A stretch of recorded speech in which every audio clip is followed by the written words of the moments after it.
नमस्कार, आप सभी दर्शकों का लाइव इंडिया हर पल के खास कार्यक्रम में स्वागत है। और एक एक कर हम उत्तर प्रदेश के सभी लोकसभा जो सीट हैं उसको लेकर के चर्चा कर रहे हैं और ग्राउंड रिपोर्ट जो है वो भी हमारे सहयोगी सतेंद्र के जरिए हम देखने की कोशिश कर रहे हैं। लेकिन आज हम बात करने जा रहे हैं आंवला लोकसभा सीट की, जो कि निर्वाचित क्षेत्र है उत्तर प्रदेश के 80 लोकसभा निर्वाचित क्षेत्रों में से एक है। वहीं आपको बता दें कि बरेली जिले के तहत आने वाला आंवला लोकसभा क्षेत्र में मुस्लिम वोटर्स की खासा प्रभाव देखने को मिलता है। जिले में करीब 35% मुस्लिम मतदाता हैं, जबकि 65% संख्या हिंदुओं की है। हालांकि लंबे समय से यहां मुस्लिम दलित वोटरों का समीकरण नतीजे तय करता आ रहा है। इसके अलावा क्षेत्रीय कश्यप वोटरों का भी यहां खासा प्रभाव है। आंवला लोकसभा क्षेत्र के तहत 5 विधानसभा सीटें जो है वो आती हैं। और अगर यहां पर हम आगे बात करेंगे तो इस सीट पर 1962 में पहली बार चुनाव हुए थे और सभी को यहां पर चौंकाते हुए हिंदू महासभा के ने जीत दर्ज की थी। हालांकि उसके बाद 1967 और 1967 के साथ साथ 1971 के चुनाव में कांग्रेस पार्टी बड़े अंतर के साथ यहां से विजयी रही। 1977 के चुनाव में चली सत्ता विरोधी लहर का असर यहां पर दिखा और भारतीय लोक दल ने जीत दर्ज की थी। 1980 में भी कांग्रेस को यहां से जीत नहीं मिल सकी थी और जनता पार्टी यहां से विजयी रही। 1984 में कांग्रेस बड़े अंतर से यहां जीती थी। 1984 के बाद यहां से अगर हम बात करेंगे तो कांग्रेस वापसी तो यहाँ पर देखने को नहीं मिली। लेकिन अगर हम यहाँ पर बात करेंगे 2019 का जनादेश की, तो 2019 के लोकसभा चुनाव में आंवला सीट से बीजेपी के उम्मीदवार धीरेन्द्र कुमार जो है उन्हें यहाँ पर 5,37,675 वोट्स जो है वो यहाँ पर उन्हें मिली थी और उन्होंने जीत दर्ज की थी। वहीं अगर बीएसपी की बात करेंगे तो बीएसपी की तरफ से प्रत्याशी के रूप में रुचि वीरा जो है वो यहाँ पर उतारी गई थी और उन्हें यहाँ पर 4,23,932 वोट मिले थे। और कांग्रेस की प्रत्याशी की अगर बात करेंगे तो उन्हें यहाँ पर 62,548 वोट मिले थे। अब अगर हम 2014 के जनादेश की बात करेंगे तो 2014 लोकसभा में बीजेपी प्रत्याशी धीरेन्द्र कुमार कश्यप जो हैं उन्हें यहाँ पर 41% वोट मिले थे और उन्होंने जीत दर्ज की थी। समाजवादी पार्टी की ओर से प्रत्याशी उतारे गए थे, उन्हें यहाँ पर 27.3 वोट हासिल हुए थे। और अगर हम बात करेंगे अभी तक यहाँ हुए चुनाव में बीजेपी 5 बार चुनाव जीत चुकी है। एक बार फिर से उनकी नजर इस चुनाव में ये बनी हुई है और 2024 के चुनाव को देखते हुए वो पूरी तैयारी में जुटे। 2014 में इस सीट पर 59.63 वोट जो है वो यहाँ पर हुए थे। इस पूरे मामले पर हमारे साथ बातचीत करने के लिए हमारे सहयोगी सतेंद्र मौजूद है। हम सीधे उनका रुख करते हैं। सतेंद्र, आपसे जानना चाहेंगे कि ये इस सीट पर सबसे ज्यादा दबदबा जो है वो मुस्लिम और दलित वोटरों का देखने को मिला है। वो यहाँ पर सत्ता तय करते किसे यहाँ पर किस उम्मीदवार को वो जिताना चाहते हैं? सतेंद्र।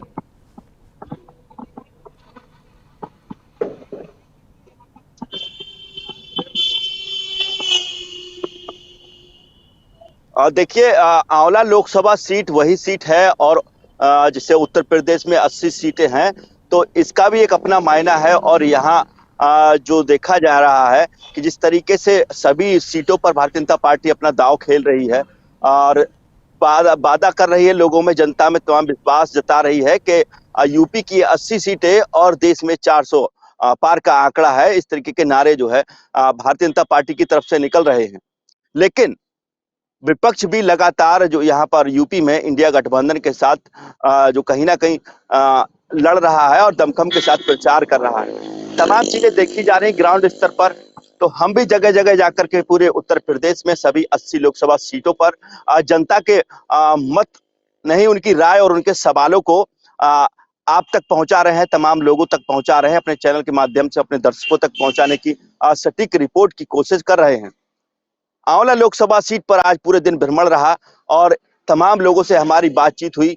तमाम लोगों ने जो है अपनी अपनी प्रतिक्रिया दी। तमाम छोटी स्थानीय समस्याएं और बड़े कामों को लेकर के भी कई लोगों ने भारतीय जनता पार्टी के पक्ष में अपना मत रखा। तो वहीं दूसरी ओर कुछ एक लोगों ने कुछ छोटे मोटे जो थी वहां के लिए भी अपनी बातें रखी हैं। फिलहाल इस सीट पर हम जिस तरीके से भ्रमण किया तो इस तरीके से देखा गया कि यहाँ पर जो वर्तमान में सांसद हैं धर्मेंद्र कश्यप, वो अब तीसरी बार है जो है हैट्रिक मारने के फिराक में है, मतलब भारतीय जनता पार्टी के उम्मीदवार बनाए गए हैं।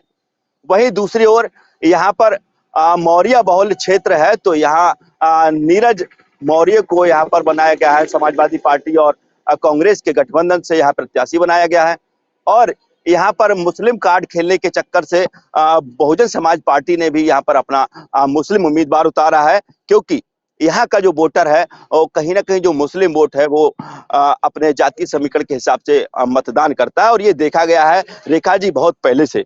अब मैं बात कर लेता हूँ इस सीट पर विस्तार से कि ये सीट आखिर क्या है, उसके क्या मायने हैं, क्या समीकरण है, क्या कारोबार है यहाँ के, कब जो है लोकसभा में आई और कब यहाँ पर क्या विकास हुआ और क्या विकास नहीं हुआ, क्या मुद्दे और क्या वादे रहे, तमाम जो आपके यहाँ पर जो प्रत्याशी आए उन्होंने क्या क्या जनता से वादे किए, इन सारे मुद्दों पर मैं डिटेल से आपको पूरी जानकारी दूंगा। अपने सारे दर्शकों को मैं इस सीट से ग्राउंड की चीजें दूंगा और बताऊंगा कि किस तरीके से यहाँ पर यह बरेली लोकसभा की दूसरी सीट है जिसको आंवला लोकसभा सीट के नाम से जाना जाता है। 1957 में ये लोकसभा सीट बनी थी। शुरुआत में यहाँ पर कांग्रेस और बाद में भाजपा का गढ़ मानी जाती है, मतलब शुरुआती दौर में यहाँ पर कांग्रेस का गढ़ रहा और बाद में भारतीय जनता पार्टी का ये गढ़ माना गया। यहाँ पर 1957 में कांग्रेस के सतीश चंद्र और 1967 व 71 में सावित्री श्याम तथा 84 में कल्याण सिंह सोलंकी सांसद रहे हैं। शुरुआत से ही इस क्षेत्र को जनसंघ का क्षेत्र माना जा रहा है। स्वर्गीय और ब्रजराज सिंह उर्फ अच्छू बाबू ने 1962 में जनसंघ तथा 1977 में बीएलडी से चुनाव जीता था।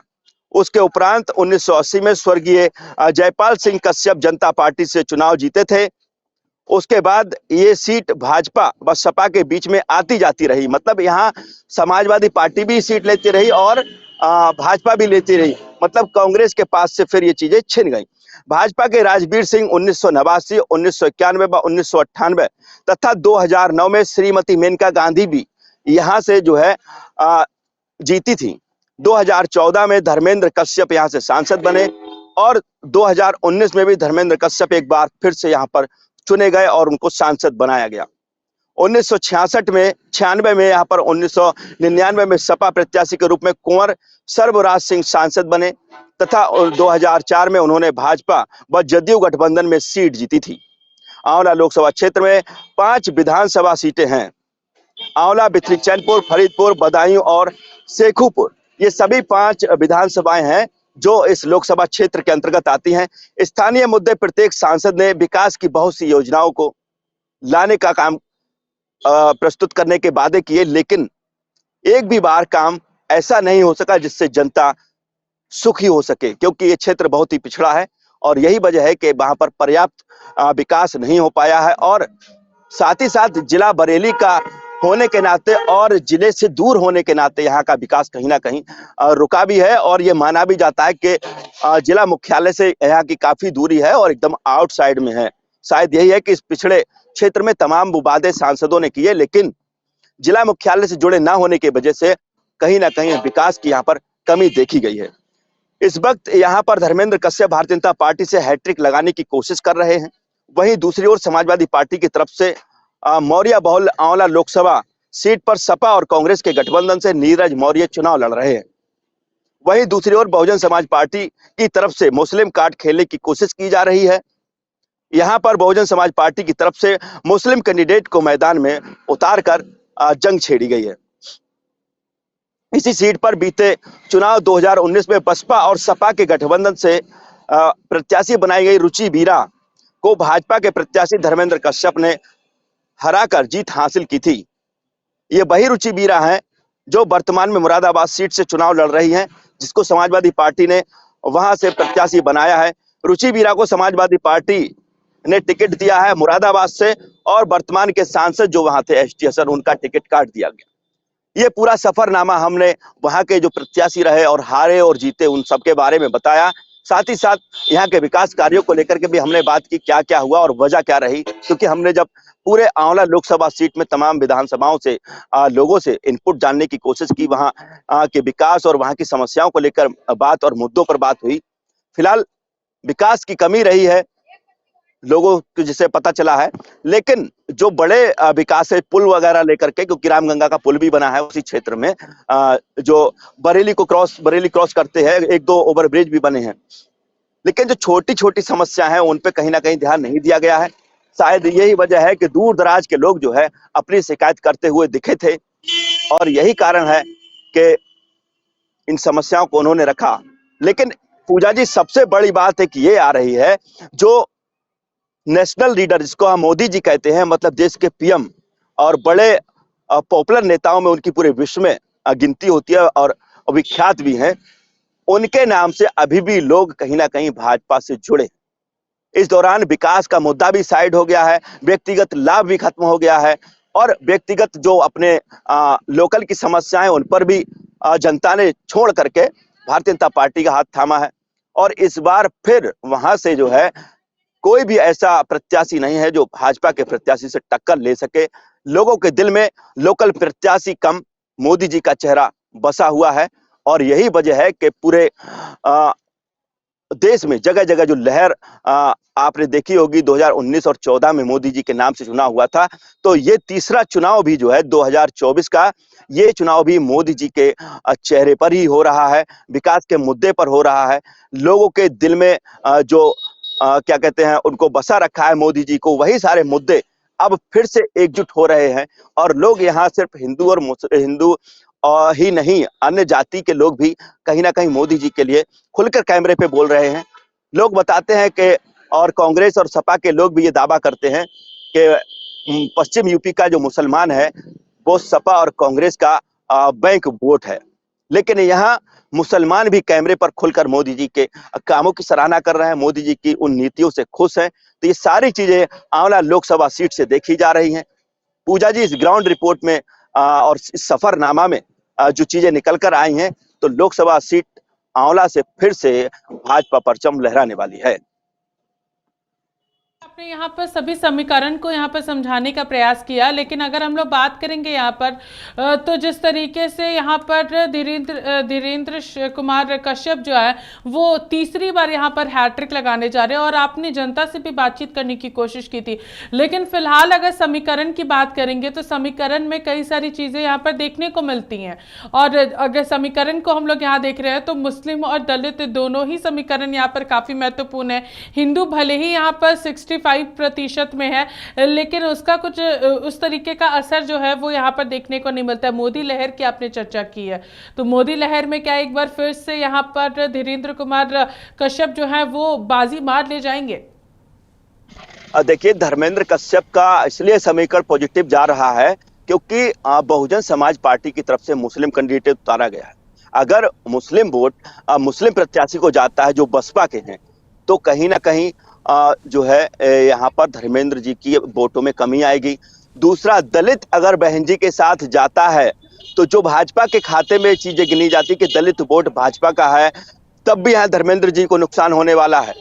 मौर्य वोट यहाँ पर बहुल्य है और यहाँ समाजवादी पार्टी ने उसी बहुल्य जाति के आदमी को, यहाँ के प्रत्याशी को जो बनाया गया है कि कहीं ना कहीं मौर्य वोट साधा जाए। लेकिन जब ग्राउंड पर लोगों से बात होती है क्या मौर्य वोट यहाँ पर समाजवादी पार्टी के प्रत्याशी को लड़ा रहा है, तो लोगों का कहना है कि यहाँ जो नीरज मौर्य चुनाव के लिए आगे आए हैं, उनका जो सपा ने और कांग्रेस के गठबंधन से चेहरा बनाया है, तो ये अपने लोकल के नहीं है और लोकल का चेहरा ना होने की वजह से मौर्य वोट भी कहीं ना कहीं कुछ संख्या में भाजपा के साथ जा सकता है, क्योंकि समाजवादी पार्टी ने वहां से लोकल प्रत्याशी नहीं उतारा है। यही कारण है कि जमीन से जुड़े नेता को वहां जो है जनता स्वीकार सकती है।